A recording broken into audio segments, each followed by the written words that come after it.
వికాస్ ఒక దగ్గర car of చేసి ముక్కు పుడక చూస్తూ ఉంటాడు. ఇక అప్పుడే అక్షయ వికాస్ని చూసి, వికాస్ అవని శ్రీకర్ల దగ్గర నుంచి మేమే తల్లిదండ్రులం అని చెప్పి అక్షయ్ను తీసుకెళ్లటం, అలాగే భైరవకు అప్పచెప్పడం ఇదంతా కూడా గుర్తు చేసుకుని ఒక చెట్టు చాటును నుంచొని వికాస్ని చూస్తూ ఉంటుంది.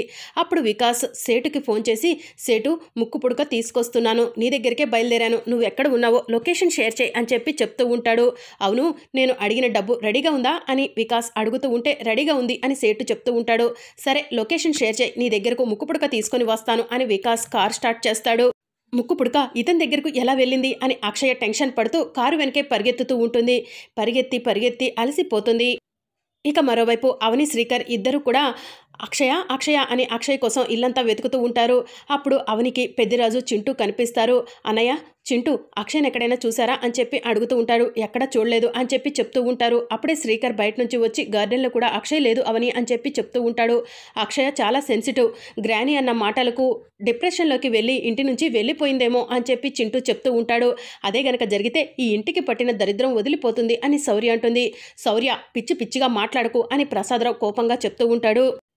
అక్షయ వెళ్ళిపోతే ఈ ఇంటి నుంచి శని వెళ్ళిపోయినట్టేనని అత్తయ్య అన్నది కదా, అందుకే శౌర్య కూడా అలా అంటుంది మోయ అని నిహారిక చెప్తూ ఉంటుంది. వేద ఆవేశంలో ఉంది. మీరు దాన్నే పట్టుకుంటారా అని ప్రసాదరావు అంటాడు. నాకైతే ఒకటి అనిపిస్తుంది అని చెప్పి లావణ్య చెప్తూ ఉంటుంది. ఒకటి కాదు 10 అనిపించినా కూడా మనసులో ఏముందో బయటికి చెప్పే వదినా అని చెప్పి కృష్ణబాబు అడుగుతూ ఉంటాడు. ముక్కు పుడక కనిపించట్లేదు, అక్షయ్ కూడా కనిపించట్లేదు, ముక్కు పుడక తీసుకొని అక్షయ్ జంప్ అయి ఉంటుంది అని చెప్పి లావణ్య చెప్తూ ఉంటుంది. వదినా అని చెప్పి శ్రీకర్ గట్టిగా అరుస్తాడు. ఏంట్రా వదిన అన్నది కరెక్టే కదా అని చెప్పి కృష్ణబాబు అంటూ ఉంటాడు. నేను ఈ ఇంటికి చిన్న కొడుకుని అవటం నేను చేసుకున్న పాపమేమో, నా భార్య అవని చిన్న కోడలు అవటం అవని చేసుకున్న పాపమేమో అని శ్రీకర్ చెప్తూ ఉంటాడు. ఈ ఇంటికి ఏదో పోయే కాలం వచ్చింది, అందుకే ఇలాంటివన్నీ జరుగుతున్నాయి అని పెద్దిరాజు చెప్తూ ఉంటాడు. అనాముకురాల్లా వచ్చిన అక్షయ ఈ ఇంటి నుంచి ముక్కు పుడక దొంగతనం చేసుకుని వెళ్ళిపోయింది. నా అమ్మవారు అక్షయ్ను శిక్షిస్తుంది అని వేదవతి చెప్తూ ఉంటుంది. ఈ ఇంటి పెద్ద కొడుకుని పొట్టన పెట్టుకోవాలని చూసింది, అలాంటి అక్షయ్కు తప్పకుండా శిక్ష పడుతుంది అని లావణ్య చెప్తూ ఉంటుంది. మీరు అక్షయ్కు శిక్ష పడుతుంది అంటున్నారంటే మీకే తప్పకుండా శిక్ష పడుతుంది అని చింటూ అంటాడు. వదిన, వీడు అమెరికాలో ఉండి చెడిపోలేదు, ఇండియా వచ్చి చెడిపోతున్నాడు అని చెప్పి కృష్ణబాబు అంటూ ఉంటాడు. అవునవును, మీలాంటి వాళ్ళతో సావాసం చేస్తే అదే జరుగుతుంది అని పెద్దిరాజు అంటూ ఉంటాడు. ముందు అక్షయ్ ఎక్కడికి వెళ్ళినట్టు అని వసంత చెప్తూ ఉంటుంది. ఏమండి, అక్షయ్ కోసం వెళ్ళి వెతుకుదాం పదండి అని చెప్పి అవని శ్రీకర్తో చెప్తూ ఉంటే, పద అవని అని చెప్పి అవని శ్రీకర్ అక్షయ్ని వెతుక్కుంటూ వెళ్తూ ఉంటారు. ఇక మరోవైపు చింటూ కూడా, అమ్మ అన్నపూర్ణాదేవి, నా బెస్ట్ ఫ్రెండ్ అక్షయ్ ఎక్కడ ఉన్నా తిరిగి రావాలి అని చెప్పి నమస్కారం చేసుకుంటూ ఉంటాడు. ఇక మరోవైపు వికాస్ ముక్కు పుడక తీసుకుని కారులో వెళ్తూ ఉంటే అక్షయ కారు వెనకే పరిగెత్తుతూ ఉంటుంది. వికాస్ కారు సడన్గా ఆగిపోతుంది. ఇక అక్షయ్ కూడా పరిగెత్తి పరిగెత్తి అలసిపోయి ఒక దగ్గర నుంచుంటుంది. అప్పుడు చింటూ అక్షయ్ను వెతుక్కుంటూ అలా రోడ్డు మీదకి వస్తాడు. అప్పుడు చింటూకి అక్షయ్ కనిపిస్తుంది. అక్షయ, నువ్వేంటి ఇక్కడ ఉన్నావు, నీకోసం మీ అమ్మా నాన్న వెతుకుతున్నారు అని చెప్పి చెప్తూ ఉంటాడు. చింటూ, ముక్కు పుడక ఎవరి దగ్గర ఉందో తెలిసిపోయింది అని అక్షయ్ చెప్తుంది. ఎవరి దగ్గర ఉంది అని చింటూ అడుగుతూ ఉంటాడు. అదిగో ఆ కారు రిపేర్ చేస్తున్నాడే ఆ అంకుల్ దగ్గరే ఉంది అని చెప్పి అక్షయ్ చెప్తూ ఉంటుంది. అయితే ఇప్పుడే వెళ్ళి ముక్కు పుడక అతని దగ్గరికి ఎలా వచ్చిందో అడుగుదాం అని చింటూ అంటాడు. సరే పద చింటూ అని అక్షయ్ అంటుంది. చింటూ అక్షయ ఇద్దరు కూడా వికాస్ దగ్గరికి వెళ్ళబోతూ ఉంటే వికాస్ కార్ స్టార్ట్ చేసుకుని అక్కడి నుంచి వెళ్ళిపోతాడు. అక్షయ, అతనెవరో నీకు తెలుసా అని చెప్పి చింటూ అడుగుతూ ఉంటాడు. తెలుసు, అతని వల్ల మేము చాలా ఇబ్బందులు పడ్డాం అని అక్షయ్ చెప్తూ ఉంటుంది. సరే అక్షయ, అతన్ని ఫాలో అవుదాం అని చెప్పి చింటూ దగ్గరలో తాడు ఉంటే తాడు తీసుకొచ్చి చింటూ సైకిల్కి అలాగే వికాస్ కార్కి కలిపి కట్టేస్తాడు. అక్షయ, నువ్వు కూడా సైకిల్ మీద కూర్చో అని చెప్పి చింటూ చెప్తాడు. ఇక కారుని ఫాలో అవుతూ చింటూ అక్షయ వెళ్తూ ఉంటారు. మరోవైపు అవని శ్రీకర్ అక్షయ్ని వెతుక్కుంటూ రోడ్డంతా కూడా తిరుగుతూ ఉంటారు. ఇక కొంతమంది సుజాత దగ్గరకు వచ్చి, మీ చెల్లెలు కూతురు వేదవతి గారి మనవరాలని తెలిసింది కదా, మహర్జాతకురాలని తెలిసింది కదా, అయినా కూడా వేదవతి గారు ఎందుకు తన అధికారాన్ని మనవరాలకి అప్పచెప్పట్లేదు అని చెప్పి అడుగుతూ ఉంటారు. వాళ్ళకి మహర్జాతకం కాబట్టే అన్యాయం జరుగుతున్నట్టుంది అని చెప్పి సుజాత చెప్తూ ఉంటుంది. ఇక అప్పుడే అవని శ్రీకర్ అక్షయ్ను వెతుక్కుంటూ అక్షయ అక్షయ అని చెప్పి రోడ్డు మీద సుజాతకు కనిపిస్తారు. ఏమండి, నేను మీతో తర్వాత మాట్లాడతాను అని చెప్పి సుజాత అవని శ్రీకర్ దగ్గరకు వెళ్ళి, అవని ఏమైంది అని చెప్పి అడుగుతూ ఉంటారు. అక్షయ్ కనిపించట్లేదక్క, అత్త ఇష్టం వచ్చినట్టుగా అక్షయ్ గురించి మాట్లాడింది, అక్షయ్ మనస్తాపంతో ఇంట్లో నుంచి బయటకు వెళ్ళిందేమోనని భయంగా ఉంది, అక్షయ ఏమైనా చేసుకుంటుందేమోనని భయం వేస్తుంది అక్క అని అవని చెప్తూ ఉంటుంది. వదిన, అక్షయ్ కోసం మీరు కూడా వెతకండి, మేము కూడా వెతుకుతాము, అలాగే నరసింహ అన్నయ్య క్యాబ్ డ్రైవర్ కాబట్టి క్యాబ్లో అక్షయ్ ఎక్కడైనా కనిపిస్తుందేమో చూడమని చెప్పండి అని చెప్పి శ్రీకర్ చెప్తూ ఉంటాడు. అక్షయ అవని లాగానే చాలా ధైర్యం కల అమ్మాయి, అంత ఈజీగా దేనికి కూడా మనస్తాపం చెందదు. అక్షయ్ గురించి మీరేం బాధపడకండి, నేను కూడా వెతుకుతాను అని సుజాత చెప్పి అక్కడి నుంచి వెళ్ళిపోతుంది. ఇక మరోవైపు వికాస్ కారులో వెళ్తూ ఉంటాడు.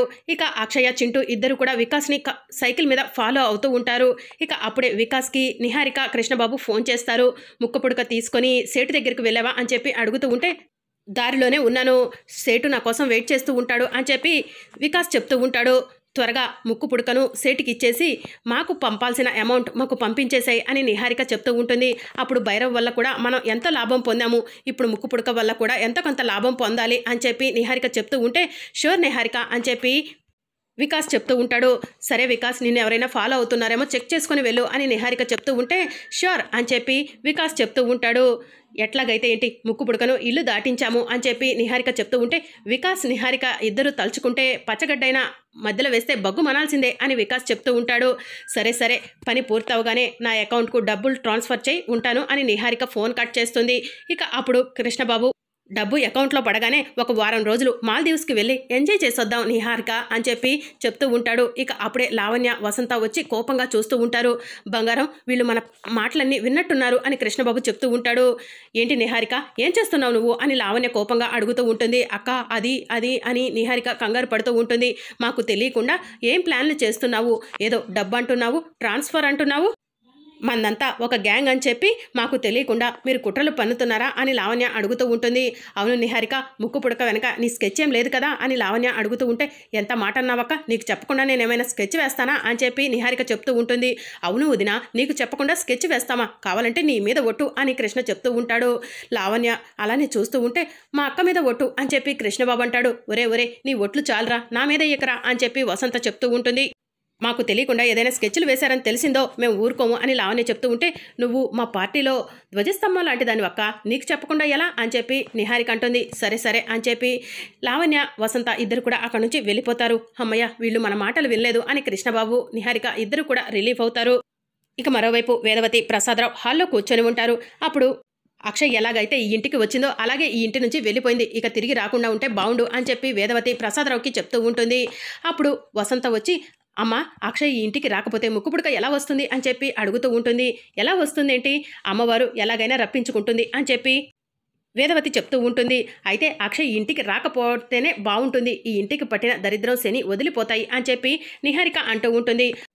అప్పుడే పెద్దిరాజు వచ్చి, మీ అందరికీ ఒక విషయం చెప్పనా, చిన్నప్పుడు మా బామ్మ చెప్పేది అని చెప్పి చెప్తూ ఉంటాడు. ఏమని, అనవసరమైన విషయాల్లో దూరొద్దు అనా అని కృష్ణబాబు అడుగుతూ ఉంటాడు. కాదు, ఎదుటివారికి మంచి చెప్తే వినరు కానీ చెడైతే తొందరగా వింటారని చెప్పేది అని చెప్పి పెద్దిరాజు చెప్తూ ఉంటాడు.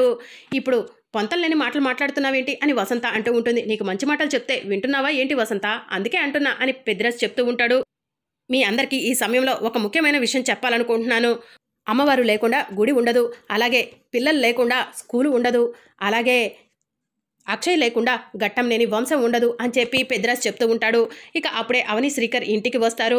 అక్షయ్ కనిపించిందమ్మా అని పెద్దిరాజు అడుగుతూ ఉంటాడు. కనిపించలేదా అన్నయ్య అని అవని చెప్తూ ఉంటుంది. అక్షయ్ ఇంటికి తిరిగి రాకూడదని ఈ ఇంట్లో వాళ్ళందరూ మొక్కుకుంటున్నారమ్మా అని పెద్దిరాజు చెప్తూ ఉంటాడు. నా కూతురు ఏం తప్పు చేసిందని మీరంతా అలా కోరుకుంటున్నారు అని అవని అందరినీ నిలదీస్తూ ఉంటుంది. మీరు ఎంత బలంగా అయితే నా కూతురు కనిపించకూడదని కోరుకుంటున్నారో నేను అంతే బలంగా నా కూతురు కనిపించాలి, నా కూతురు మీద పడ్డ నింద తొలగిపోవాలని కోరుకుంటాను అని అవని పూజా మందిరంలోకి వెళ్ళబోతూ ఉంటే, ఆగు అవని, పూజా మందిరంలోకి వెళ్ళొద్దని చెప్పాను అని వేదవతి చెప్తూ ఉంటుంది. మీరు చెప్తే నేను వినాలా, మీ కంటి చూపుకి భయపడే రోజులు పోయాయి, మీరు వేసే ఆజ్ఞలను తూచ తప్పకుండా పాటించే రోజులు పోయాయి. ఈరోజు ఎట్టి పరిస్థితిలో నేను పూజా మందిరంలోకి వెళ్తాను, నా కూతురు గురించి అమ్మవారిని నిలదీస్తాను అని అవని చెప్తూ ఉంటుంది. ఒరే శ్రీకర్, నీ పెళ్ళం ఎలా మాట్లాడుతుందో చూస్తున్నావా అని వేదవతి అడుగుతూ ఉంటుంది. నా అవని తన కూతురు కోసం ఎంత దూరం వెళ్ళటానికైనా వెనకాడదమ్మా, నువ్వు ఏం మంచి చేసావని నిన్ను వెనకేసుకురావాలి అని చెప్పి శ్రీకర్ వేదవతిని అడుగుతూ ఉంటాడు.